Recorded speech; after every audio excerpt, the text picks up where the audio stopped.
গেছে। তার মধ্যে কলকাতা কর্পোরেশনের অধিকারীরা আছে, পুলিশ, আমাদের মেয়র তো আছেই। মেয়র তো ওটাকে মেয়র অফিসিয়ালি ওটাকে মিনি পাকিস্তান বানাবার জন্য চক্রান্ত করছে। মেয়রকে কেউ আটকাতে পারবে না।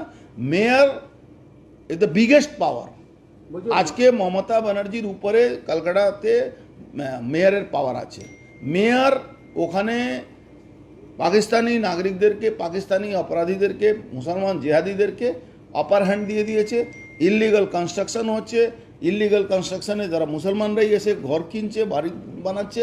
আর যেহেতু কনস্ট্রাকশনে কস্ট মানে প্ল্যান স্যাংশন ফ্যাংশনের কোনো ব্যাপার নেই, সেই জন্য টাকা রোজগার হচ্ছে। বলছি উত্তরপ্রদেশ বিহার থেকে সব আসছে, এসে এখানে এসে এই ধরনের ঘটনা ঘটাচ্ছে এবং সেটা তাহলে তো মমতা ব্যানার্জিকে সারেন্ডার করা উচিত, পার্টি রিজাইন দিয়ে দেওয়া উচিত। কি ইউপি বিহার অত স্ট্রং আছে, ওখান থেকে অপরাধীরাদেরকে নিয়ে এসে এখানে বিজেপি দখল করে নিয়েছে। এটা তো উনার তো মানে আমার মনে হচ্ছে রিজাইন দিয়ে দেওয়া উচিত, পদত্যাগ করা উচিত।